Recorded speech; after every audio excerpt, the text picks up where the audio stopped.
अनुप्रिया, बिहार में अगर तेजस्वी के जो पीएस हैं, तेजस्वी यादव के पीएस अगर गेस्ट हाउस में रूम बुक करवाने में सफल हो जाते हैं तो सिर्फ ये एक पार्टी तक तो सीमित रह नहीं गया मामला। बिहार सरकार को भी इसके लिए जवाबदेही बनना पड़ेगा, जवाबदेह होना पड़ेगा। पूजा जी, निश्चित तौर पे यह सवाल जो उठ रहे हैं कि नीट और नेट के एग्जामिनेशन जो कैंसिल करना पड़ रहा है, यह पेपर लीक हुआ है। जवाबदेही हमारी है, हम सरकार में हैं।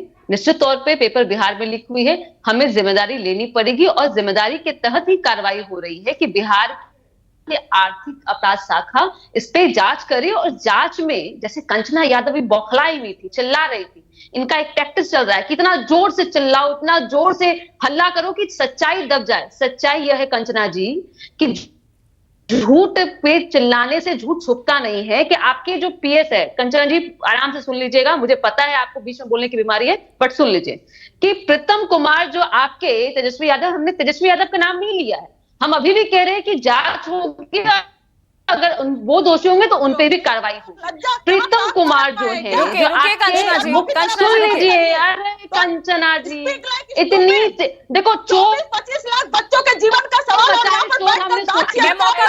चोर का काम है कि चोरी करने के बाद में हल्ला करना। ऐसे बीच में मत टोकिए।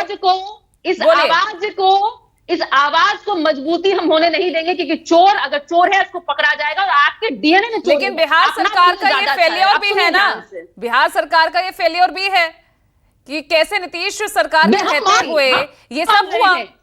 हम एक्सेप्ट कर रहे हैं, वी आर एक्सेप्टिंग दिस कि ये हमारा फेलियर है। और वैसे पदाधिकारी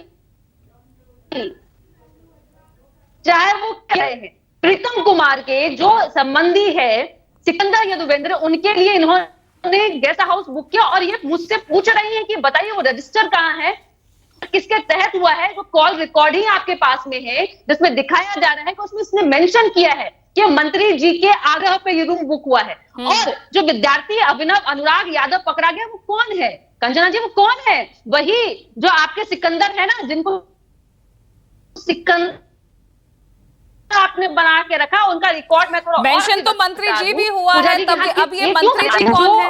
अब ये मंत्री जी कौन है? सवाल तो ये भी उठता है ना अनुप्रिया। निश्चित तौर पे हमने तेजस्वी जी का नाम नहीं लिया है, हमने तेजस्वी जी का नाम नहीं लिया है। हम तो कह रहे हैं कि परत दब परत इसकी जांचें हो रही हैं और जो भी इसमें दोषी होगा, हम ये भी मानते हैं कि जो पेपर लीक हुआ है कि कहीं ना कहीं दिल्ली में भी अगर जो एनटीए की जो संस्था है वहां से भी कोई ना कोई संलिप्तता इसमें है कि जो भी इसमें दोषी होंगे उनको पकड़ के कार्रवाई की।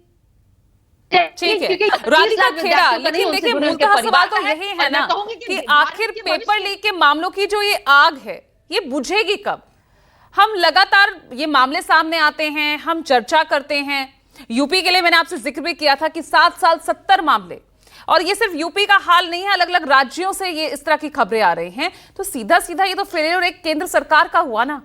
एनटीए को आप सुधारों की वजह से ही लाए, सीबीएसई के तहत पहले एग्जाम्स हुआ करते थे, वहां गड़बड़ी आई तो आप एनटीए लेकर आए। अब देखिए